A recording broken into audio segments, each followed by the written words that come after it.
Welcome to Wanderlust and Wishes, the podcast where we explore the world one destination at a time. I'm Julie. And I'm Krystle. As travel agents with fantastical vacations, we are here to share our passion for travel and help you turn your wanderlust into reality. From hidden gems to bucket list adventures, join us as we dive into the sights, sounds, and stories of our favorite destinations. So grab your passport, pack your bags, and let's embark on this journey together.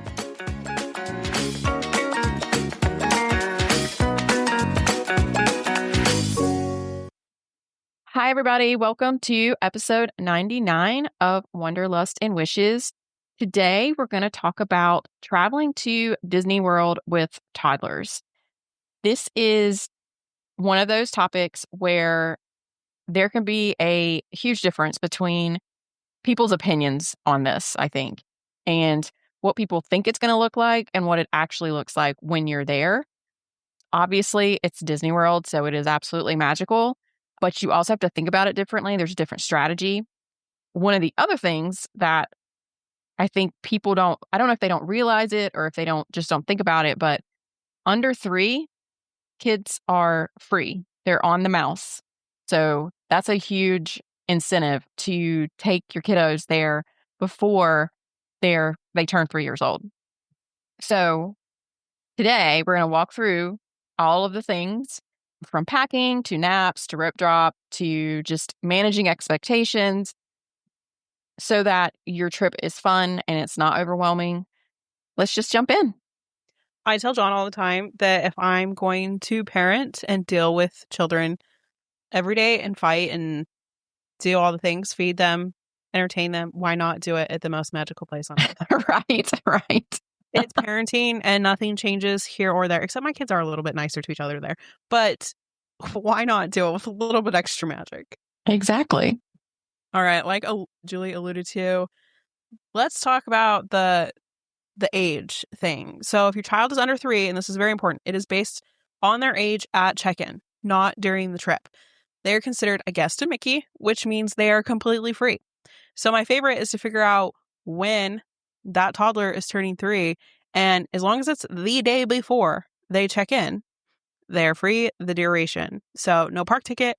They also don't count towards room occupancy, which is huge because especially for families of 5 like myself, it opens up more room options without needing to upgrade to a suite or get 2 rooms. And then there's always the camp of people, and if you're one of these people, I am going to prove you wrong, that say, well, they won't remember it. And I say to you, from experience with my toddler, Reese, they remember more than you think. And even if you don't, and even if they don't remember every little detail, you will. And seeing it through their eyes is just so different and magical. And how many times we have Reese all the time, even to you, she'll tell you about things. And she hasn't been in almost a year and a half because we haven't paid for her. She turned 4 in December. She talks about meeting Cinderella. She talks about different rides. She remembers. Yeah, when I first took my girls, Ella was 3, and she most definitely remembers things. I think some of them are probably because of pictures, that we took or like things that we talk about, but she does remember things. And we were actually just looking at pictures the other day and laughing because we were at Disney Springs, and I remember we were at the Aurora statue that's in front of the World of Disney, and the girls wanted to take a picture. And I'm pretty sure that Ella wanted to climb up onto the statue or do something that she should not have done. And so she was grumpy because of that. And we took the picture, and Lena is just smiling from ear to ear. She just looks absolutely like precious and innocent. And Ella has this scowl on her face. And it is just the funniest thing because you know that she was mad about something because she's never, ever been one to hold back with like how she's feeling in the moment. You have absolutely every understanding of what she's feeling. And it's one of my favorite pictures. Even though she's like mad, it's just the funniest thing ever. It's just a funny memory, that we all have and we all remember. And we were all laughing about it just the other day. So being there when they're little is extra special. One, I feel like kids kind of categorize different points in their lives by different like core vacation memories. Yeah. Because it's easy to like categorize before our trip or after our trip, but that they stand out because it's something different. It's something different than their day to day. So they may not remember what they're watching on TV or what book you're reading them every day, but they will remember highlights. Absolutely. And we stayed at Art of Animation, and we've not stayed there since then. So they remember like the huge characters that are all over the resort. They remember that. And when they talk about it, I know it's because they remember from that trip because, like I said, we haven't stayed there since then. So they know about those characters because of that core memory. Okay, let's talk about packing. Packing can definitely make or break you, especially with toddlers, with littles. You want to make sure that you have the appropriate things packed and that you're prepared. You can bring almost anything into the parks, which is really nice. The main things that you cannot bring are glass containers, loose ice, and then alcohol, which, I mean, you technically wouldn't need for your toddlers. You might need it because of the toddlers. But snacks and drinks and just like extras, extra clothes, extra things, you can bring all of those things. We cannot stress snacks enough. It is very important that you bring the things that your toddler loves, those favorite things that you want to make sure that if for some reason you take them to a particular restaurant or, sit down or quick service and they are not having it, you have some of their things that are their favorite things to eat that they're going to eat. Things like Uncrustables, Goldfish, the applesauce pouches. I know that Reese likes Chomps, to snack on. Basically, whatever their like core, you always go back to those foods because they love them and you have them on hand all the time when you're at home. You want to make sure you have those on hand at Disney World as well. And so, like I said, this is some of the things that you would want to have just in case the restaurant doesn't go well, but also just for throughout the day. You want to make sure that they're not getting hungry. You want to make sure that they have plenty to drink, those kinds of things, because there's a lot going on. So they're going to be overstimulated. That's a given. Adults get overstimulated. It's a lot. And you don't want to be at a point where they're hungry and overstimulated. Also, having something like a lovey, favorite blanket, favorite stuffed animal, anything that makes them feel comfortable if they are a little bit overstimulated and they just need something to calm them down, that's going to be really helpful. One of the things that Krystle does is clipping the lovey or the blanket to the stroller. There's a strap that you can have and you can attach it to the stroller so that it doesn't fall out of the stroller. It doesn't get lost. It's attached, because that's obviously traumatic. If you do bring the lovey and then it gets lost, that's a whole other thing. But additional things to think about, make sure that you're bringing extra clothes into the parks.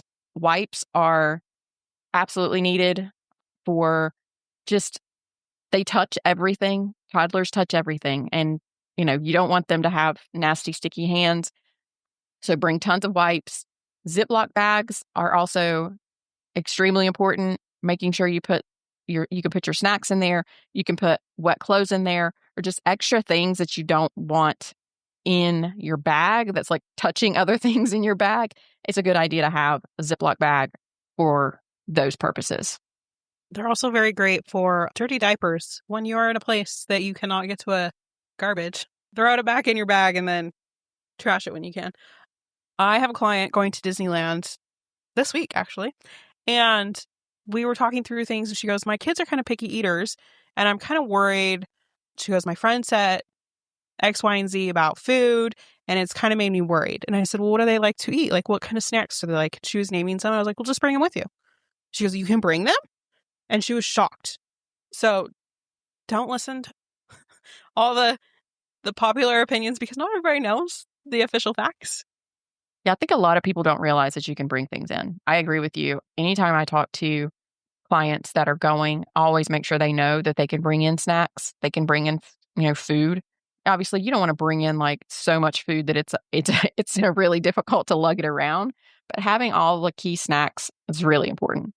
This is definitely an area that if you're prepared, it'll make your day feel smoother and easier. All right. Stroller strategy. If you've been here a minute at all, you know I love a stroller in the parks. We've always taken one or two. I've rented them. I've done all the things. My favorite, and if you have a wide gap in children, I like taking 2 single strollers, especially if you have one that's tall enough to ride most rides, but not big enough to walk 40 miles in a week, because it's nice to send them with one adult and they go ride, and then I can take the baby and we can go shop and we can go nap and do those kind of things. So your stroller is your home base for the day, for the week. There are stroller parking areas at almost every attraction, but one thing that surprises people is that your stroller will not be where you left it. No one stole it. Cast members are just constantly moving, condensing strollers to keep walkways clear, so don't panic if it's gone. It's probably just been moved. Put something on your handle, whether it's like a little bandana or a balloon, something different, because everybody has a black stroller. Put an air tag in it so you can track it. You can turn on your little beeper and listen for it. There's a lot of people that like to do the signs with and have whose name it is. But if you rent a stroller, you're renting the exact same stroller that half the park has. So anything that makes it easy to spot in a sea of black. Disney also has size requirements. Strollers must be no larger than 31 inches wide and 52 inches long. Most standard strollers are fine, but wagons are not allowed. Big no-no. If you spend $400 on push wagons, leave it home. They'll turn you away. They'll make you send it back to the car. If you see one in the park, you will not probably see the tag because people have been stealing them, but they are tagged medically. So they had to go through a whole bunch of steps to get it approved. It's not worth taking it and trying and getting it sent back to your car.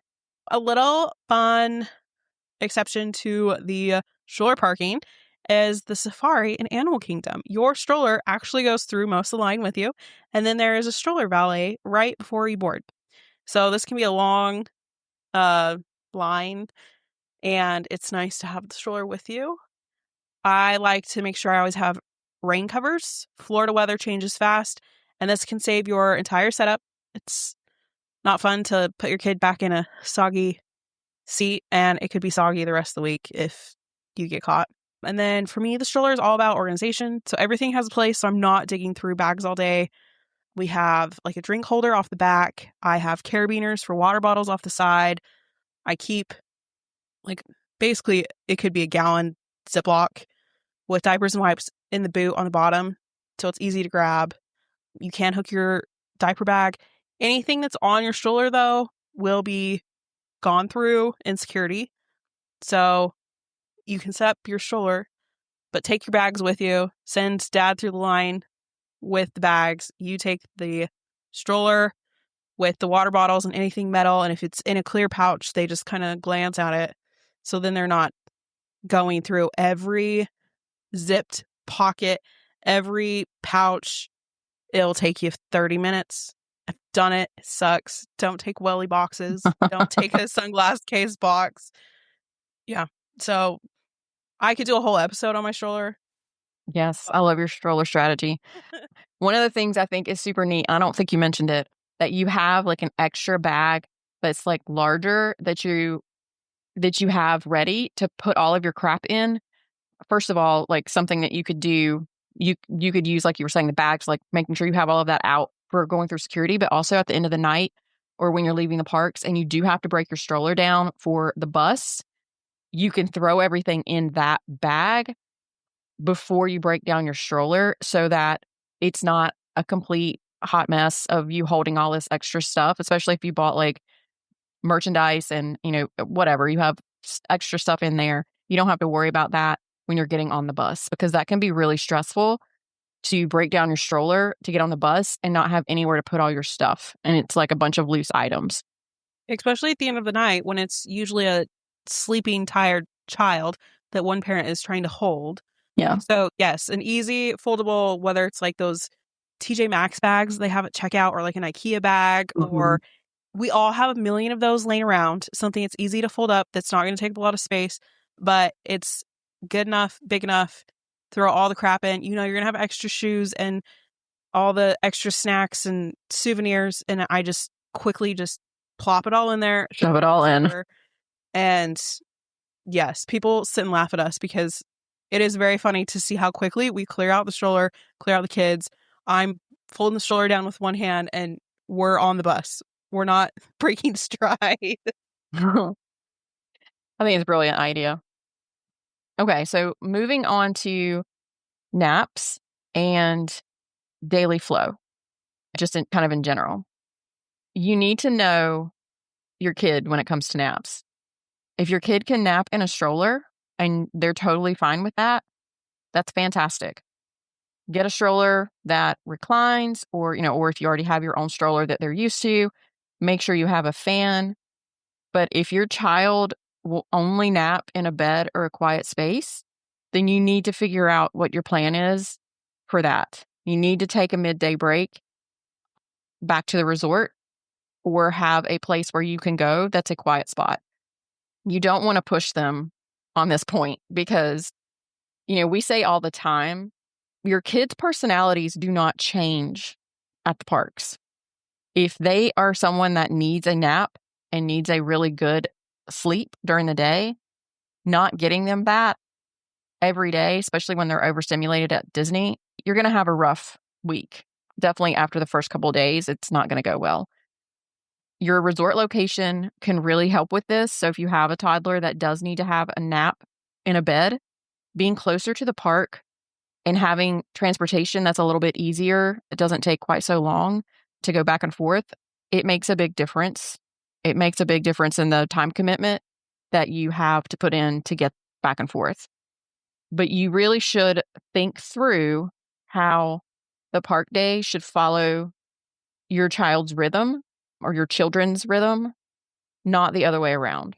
They may want to see something in particular that's at a particular time, but if that is right smack in the middle of when they usually nap, maybe that doing that one day, but otherwise, don't force them outside of their schedule. Try to keep them on their schedule as much as possible so that your days go well. If you've been here long and you've ever heard us mention how there's a different kind of level to being tired at Disney, we call it Disney tired in adults, then you add in the overstimulation for little minds and multiply that when they're out of their element. Mm-hmm. You don't even want to get close. I have so many pictures of Ella, particularly, falling asleep, just flat out gone in the middle of the parks anywhere. She just there's places where she's just passed out because she's tired. I mean, and this is when she's been older. These are not necessarily when she was little, but so that tells you as an older child and like Krystle was saying, as an adult, you can pass out, sleep, sitting up because you're so tired. You definitely want to make sure that you're not pushing your toddlers and where they're not getting enough sleep. It's just never been in our way of life that I have to have a strict nap time from 1 to 3. The way that our life is so ever evolving and changing, I'm just grateful if they get a nap. I always tell whoever's watching my kids, a 10-minute nap is better than no nap. Mm-hmm. So we've always been lucky in the fact that my kids sleep in strollers. And I'm always so grateful because I know there are people out there who that's just their kid will only nap at the resort, or even a resort could be iffy because it's not their real bed and they're not used to it. So you as a parent know your child best. Best of luck to you. Just be flexible and make sure that you're planning that into your day. That's really the point is, like Krystle said, you know your child best. So make sure that you're planning to have that extra time to account for that. So we're going to jump in to resort and then the room layout with the resort. I don't think that people think about this enough, and it can completely change your trip. It can completely change the way that you're situated for sure in your room and how well you settle into that resort. Krystle even mentioned having a child under 3. able to get 5 people into a room versus not, that kind of thing. Whenever you're booking a resort, when you have a toddler, make sure you consider that the room is functional and not just that it has particular theming or because it's like super fancy or, pretty or that kind of thing. Make sure that you're looking up the floor plan, and that's definitely something that we can look at with you, and just kind of mentally put yourself into that space. Where are you going to put your stroller? Where are the kids going to sit down and have their snacks? Where are you going to sit if they go to bed early? And are you just going to be sitting in the dark in the room? I mean, and that's a thing. Sometimes that's what you have to do if they go to bed and you're not quite ready. Where are you going to put the pack and play if you have, a baby that needs to be in a pack and play? Sometimes there's not enough space in certain rooms for all of those things, and you have to really remember to think through that. One example of this, and this is something I've personally been thinking through, is the difference between something like a deluxe studio versus a resort studio. There's a lot of words that you probably do not understand. This is why you have us, because we understand these. But a deluxe studio might technically be a little bit smaller, but it has a Murphy bed that folds up into the wall and sometimes a fifth sleeper. So during the day, you can put the bed away and suddenly you have way more usable floor space. It's easier to get the double stroller in there. You don't have to, some of those smaller value resorts, I won't lay blame, but if they do not have a Murphy bed, you cannot open the door and get a double stroller in. You have to lift the Murphy bed to get the stroller in. It's a whole thing. So when you have multiple kids or even just one toddler with a lot of stuff, that extra space makes a huge difference in your day. Compare that to a room, the 2 beds that are always down. It can feel really tight, really fast. And another thing that people don't always think about, do you have a table and chairs? Because yes, a desk is nice in theory, but with kids, you might need a place for snacks, breakfast, coloring, all the things. Are you going to be spending nap time in the room?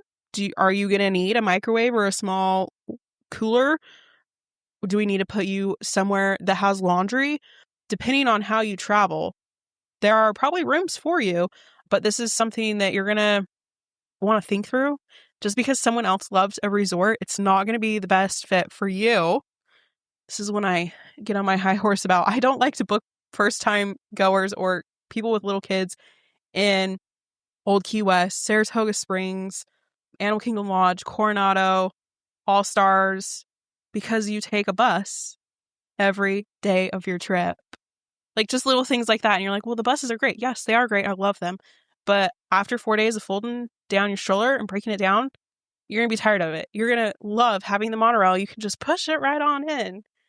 Yeah, that's a really good point. And also just going back to the microwave, you don't have a microwave in most of the kind of standard rooms. In most of the deluxe studios, like the DVC resorts, they do have a microwave and they have an actual, like, for real refrigerator. It's a small refrigerator, but it's an actual refrigerator. A lot of the rooms that are kind of the standard at the value resorts and things, they have a cooler, a drink cooler, I think is what it's called. It's not an actual real refrigerator, so it doesn't have like the freezer portion. And I don't think that it is quite as cold. You're able to put drinks in there, but like you don't necessarily have space to store leftover food. Or if you have your snacks and things that you may want to have refrigerated, there's not a lot of space for those in there. And if you want to use a microwave, you have to go to the dining area, wherever they have their quick service meals. You have to go there to find a microwave. You don't have a microwave in your room. And that can be like a make or break for a lot of people with small kids. You need to they want to have access to those kinds of things. Well, and I think the water cooler, the coolest it gets is like maybe 40. So that's fine for like a soda, but I don't know if I would dare trust that if my kid needed milk to fall asleep. And I don't want to be buying milk, $6 for a little milk carton when I could order a half gallon to the resort for $2. Yeah. And there are some rooms like the family suite at Art of Animation. It does have a microwave and it does have a refrigerator, but that's not the norm at the value resorts. And at a lot of even at some of the moderate resorts, if it's not a If it's not a deluxe studio, it doesn't have those things.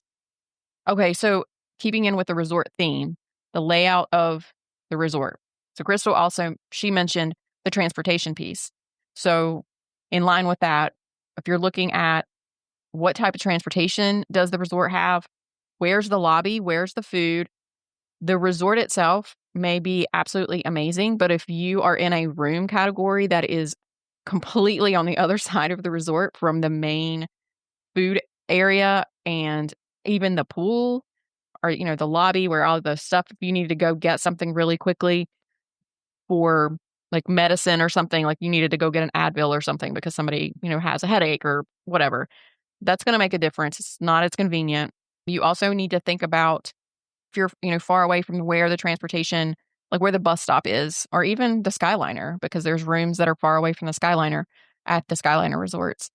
It may not seem like it's a big deal for it to be a 10-minute walk, but at the end of the night, whenever everybody's exhausted and you have a tired toddler, especially if that toddler is potentially having a meltdown because they're tired, or if you have to carry that toddler, it's a lot longer. It feels a lot longer than a 10-minute walk.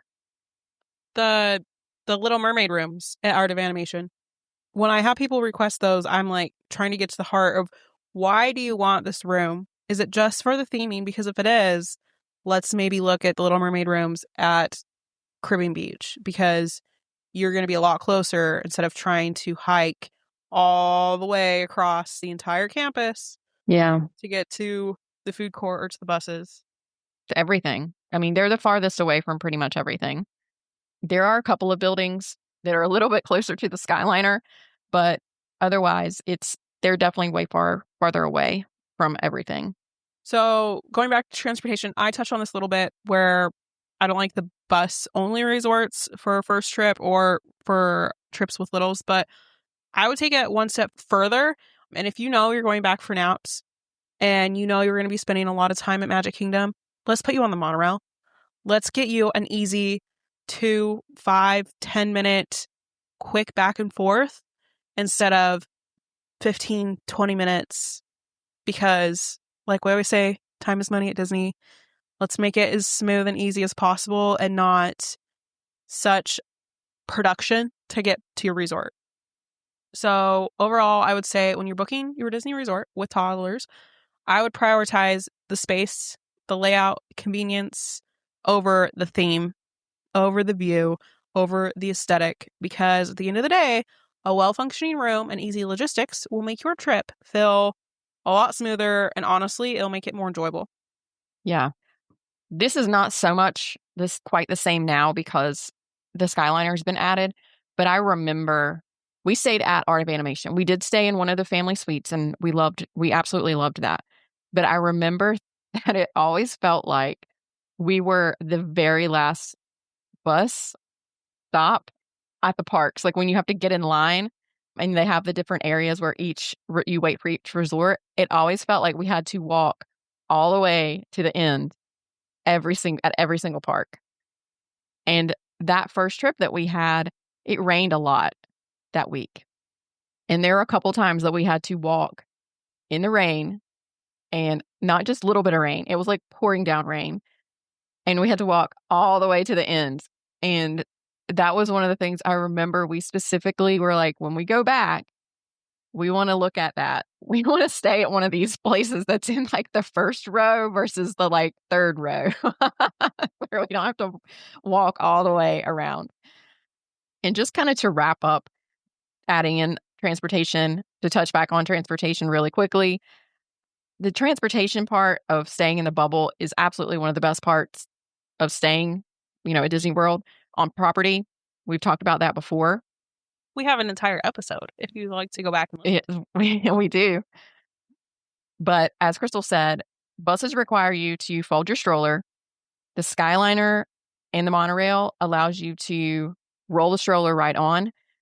A caveat for the Skyliner, it does have to be a single stroller. You can't put a side-by-side stroller, double stroller on it. But if you have a single stroller, you can roll that right on. You can roll on a double stroller onto the monorail. You don't have to break that down. You also have, just to kind of throw in, the minivans. If you just need a really convenient way and you don't mind the price tag, I think it's about $40 per ride, they are absolutely amazing. Or even if you just need it the one time because maybe you're running late and you just need to get to the resort quickly, they're awesome. They come with car seats. They're driven by Disney cast members that are absolutely amazing. They have snacks, they have iPads, and at Magic Kingdom, they drop off where the buses drop off. They don't drop off at the Ticket and Transportation Center like other ride shares. A quick note about the Skyliner too. If you have a front back double, it does fit. They will let you roll it on. It's tight on the knees of everybody who is sitting. Yeah. But it does work. I have a front back that I will personally take because of that exact reason. When I went to Disneyland, there was no need for any transportation, so I rented a side-by-side. Those things are monsters. I don't know how people do it all the time with the side-by-side. But yes, it is doable with the front back. You know how I feel about those gigantic side-by-side strollers. I did not have a good time with that. I do think that if you're somebody that has that type of stroller and you use it a lot at home, I don't think you're going to have any issues because you're used to it, but we just weren't used to it. We did not use a stroller a lot in our day-to-day. And so it was hard. It was a rough time dealing with that big old stroller. John and I actually talk about this a lot, and I feel like there are two camps. There's the stroller camp, and then there's the camp that they like baby wear, and they can kind of cross over and go hand in hand, but you're usually one or the other. Like, people who have a stroller and love it, they use it hardcore, or there's people who just don't have it and don't use it. So it is very funny to like people watch, especially at a bus stop when they're trying to fold up the stroller. They just rent it and they have no idea how to fold it up. That would have been Rob. Yeah. And they're trying to not say lots of curse words in front of children. Yeah. Okay. Another one, character interactions. Character meals and meet and greets can be either magical or a complete disaster.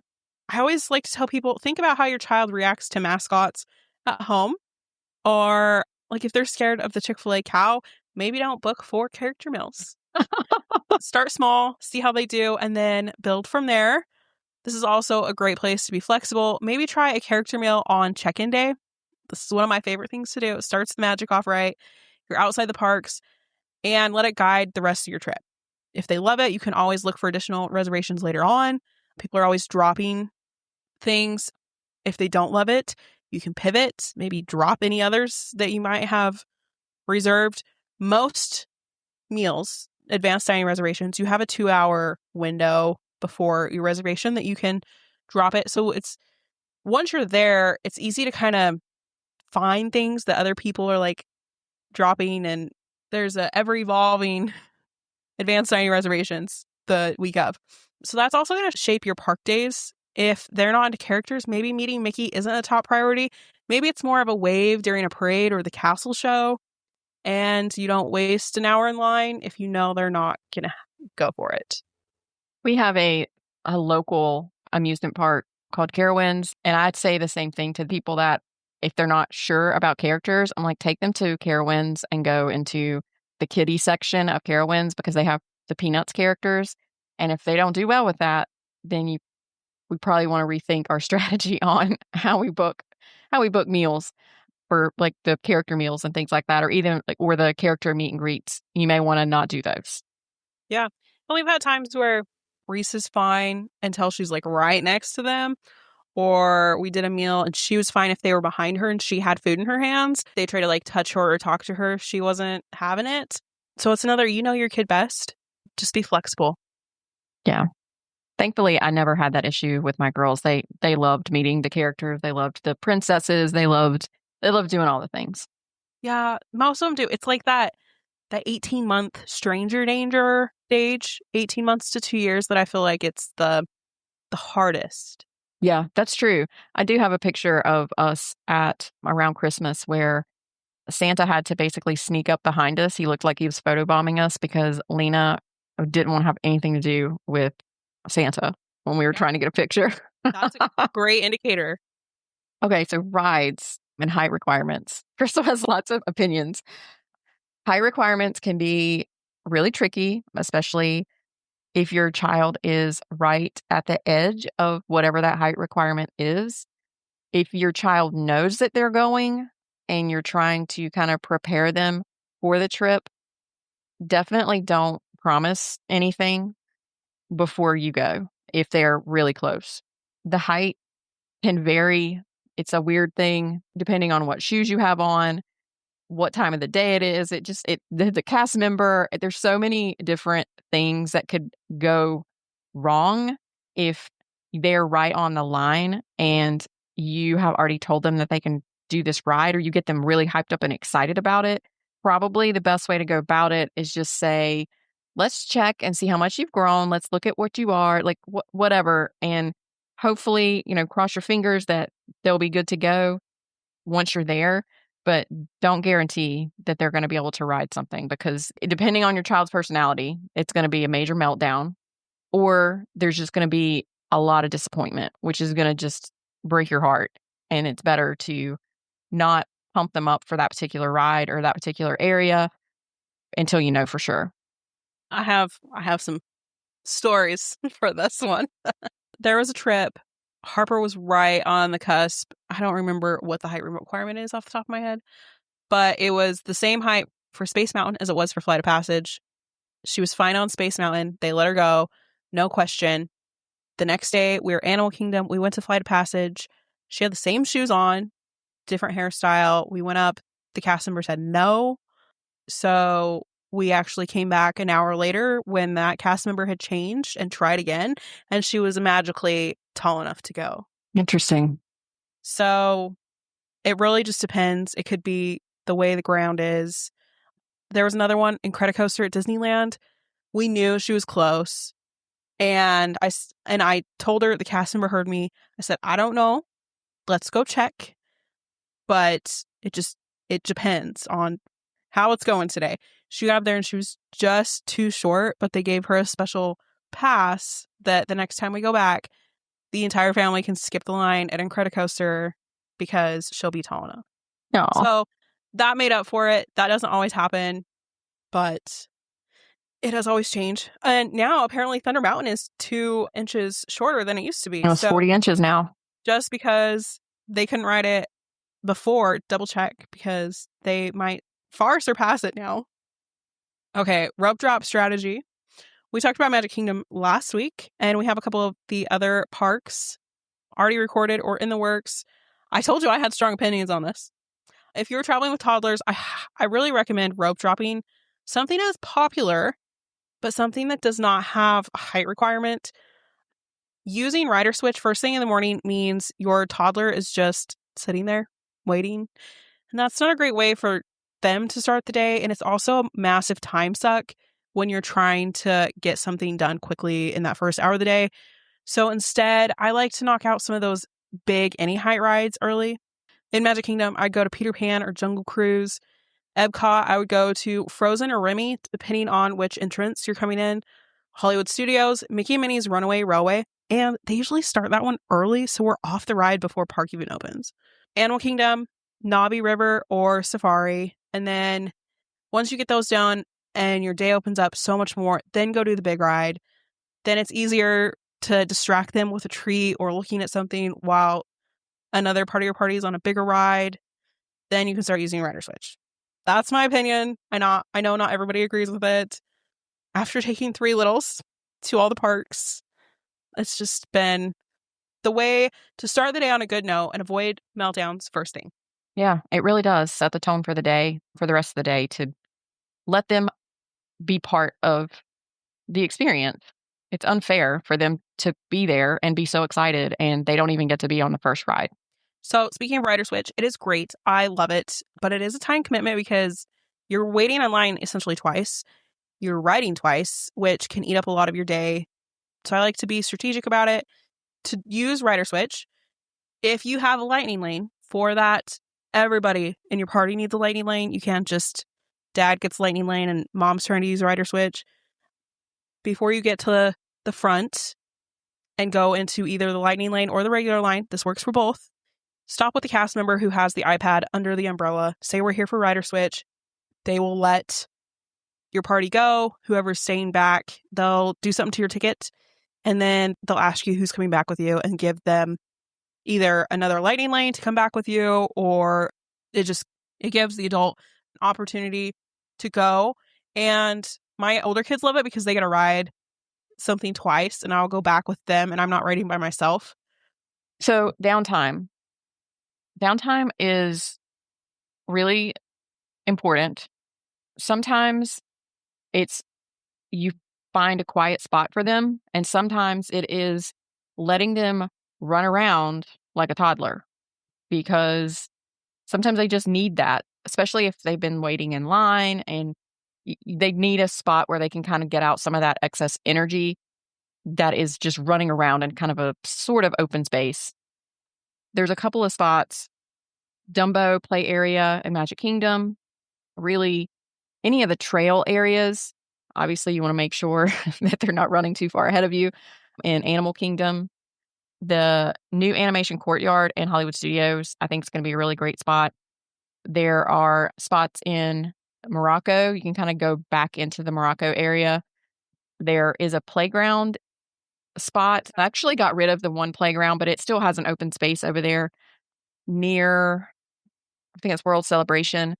Isn't it right outside of Connections? Yes.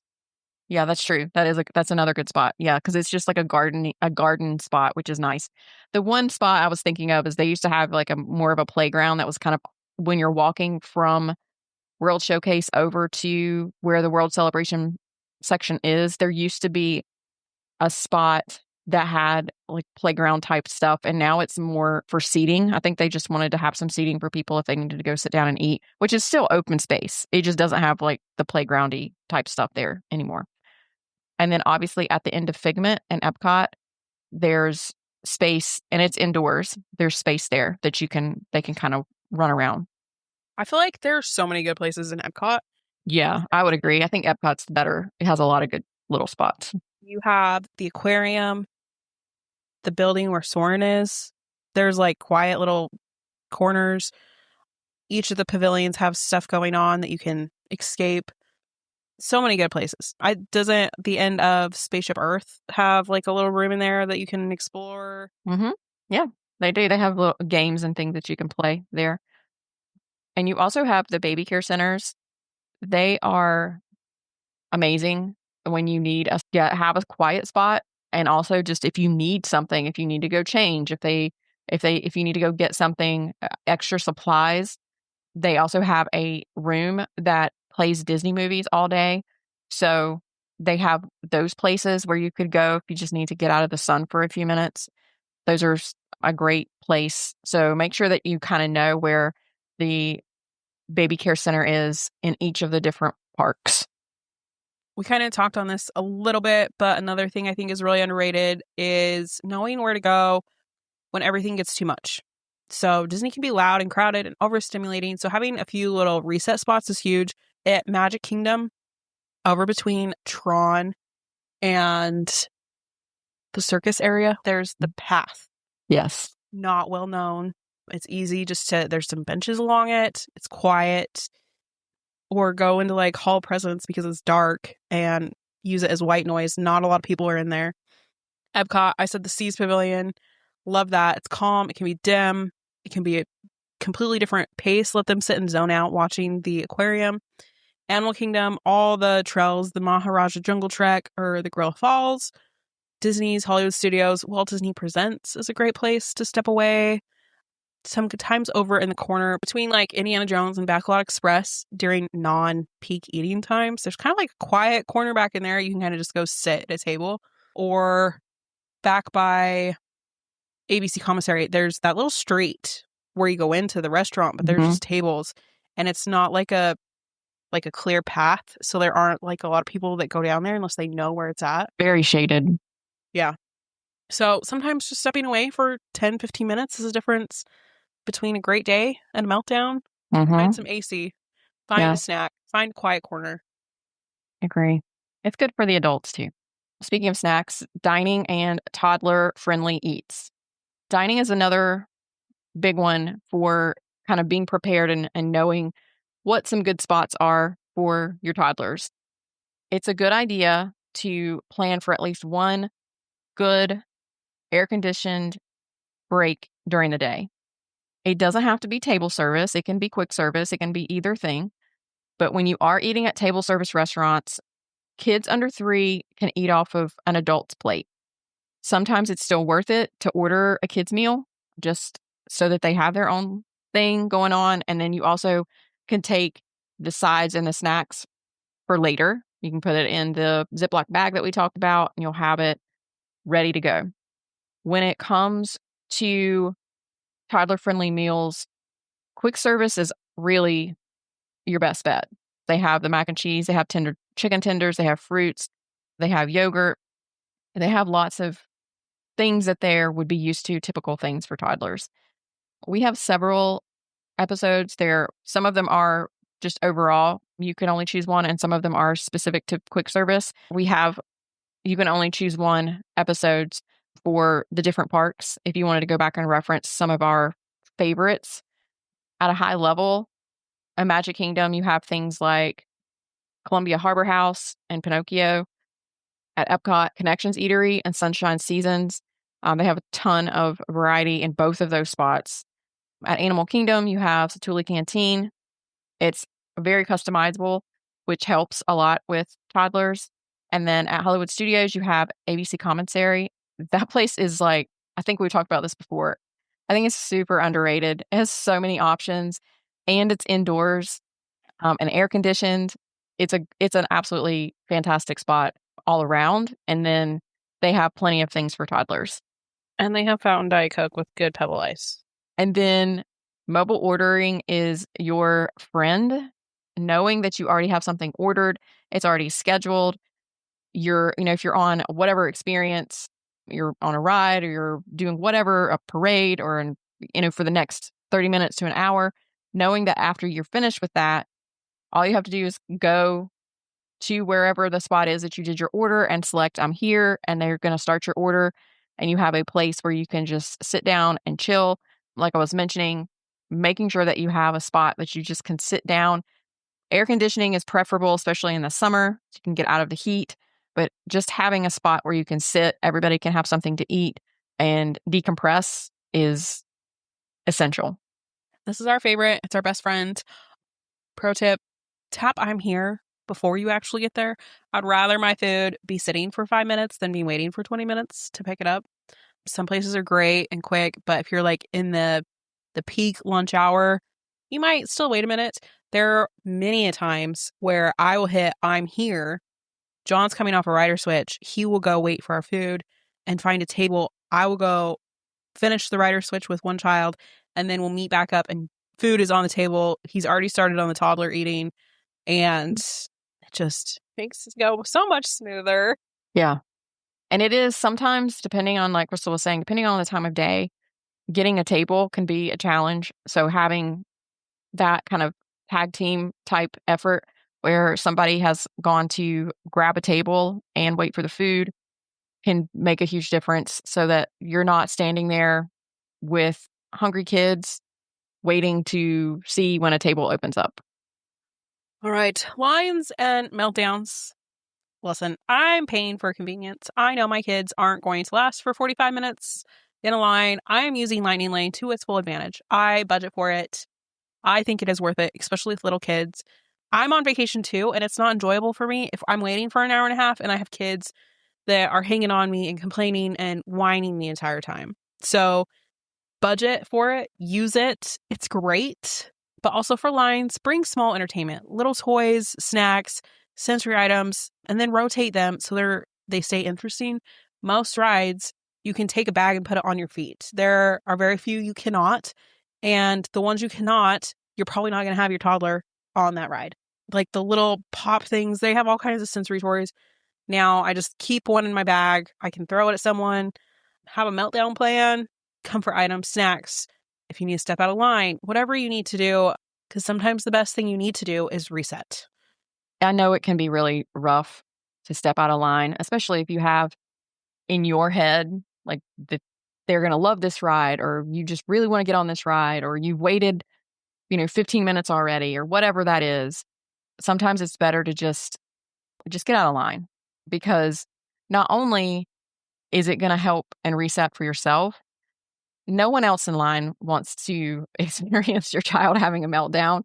I think most people, most parents, especially if they also have kids, they understand. But it's not enjoyable for anyone for you to push through, and it's better to just step out and give them a break, get them a pretzel, get them an ice cream, something, and just let them rest. Just let them sit down and do nothing, or give them a coloring book and give them a minute to just not be in the middle of everything. Before we move on from lines, if you've ever had a toddler that has been a year out in potty training, just go take everybody to the restroom before you get in line. I can't tell you how many times we're halfway through the line and we are leaving because someone decided they need to go potty and they cannot wait. So that's another thing, another layer of the toddler stage. But like Julie said, you can take snacks in most of the lines. So take a handful, some in your bag. They're a lifesaver. At the end of the day, really the overall message is having a plan and being prepared, but just don't try to do everything. You're not going to be able to do everything. And to be honest, especially when they're little, they don't really know what your plan is. They just know they're at Disney World. And that is definitely something that I stress with families that are going that have littles, and they want to take them to do all these different things. They want to take them to meet certain characters. They want to take them to this particular character meal, or they want to take them to do like Bibbidi Bobbidi Boutique or all of these different things. They don't know. They don't know what you've planned. They don't know all of the things that are at Disney World. And so when you're there, just enjoy the time that you have with them and be flexible. Slow down a little bit, take breaks, let them go to the bathroom, like intentional stops at the bathroom. Give them time to be in the air condition, take them in spots where they can run around and get some of their energy out. Don't forget about their schedule. Let their schedule kind of plan out the day to some degree, especially when it comes to naps. It's not about checking every box, especially when they're that little. You just want to watch them enjoy the time that's there. When you have toddlers, it's also not about running from ride to ride to ride, because they don't, most of the time, depending on who all's with your group, if you're just with your little, they're not going to be able to ride everything anyway. So it's not going to be about that. It's going to be about the magic of watching them experience Disney World for the first or second time, depending on how many times you've been with them. Like Krystle's kids had been a lot before they turned 3. They're spoiled little brats. Yeah. I have to tell my girls, I have to remind them how fortunate they are that they've been as many times as they have, because they could probably plan a trip. And usually when their friends talk about going to Disney, they have already have all these tips and things that they tell them, and all the things that they need to go do and what they need to see and eat and ride and all of the things, which is so funny. Thank you so much, everyone, for listening. We hope that this episode has been helpful for you. We would love if you could take 30 seconds and leave us a rating and review. It really helps us help more families find us. If there is a topic that you would like us to cover next, we love getting feedback from our listeners on things that you would like to hear about. We want these episodes to be helpful for you. Send us a message. You can DM us on Instagram. We're under Wanderlust and Wishes podcast, or Wanderlust and Wishes podcast @gmail.com. We'd love to hear from you. We hope you all have a fantastic week, and we will chat with you all next week. Bye.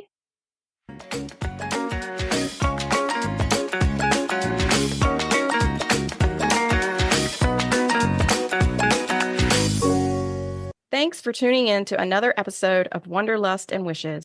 If you enjoyed today's episode, don't forget to subscribe and leave us a review on your favorite podcast platform. And remember, the world is full of wonders waiting to be explored. Until next time, happy travels. Bye for now.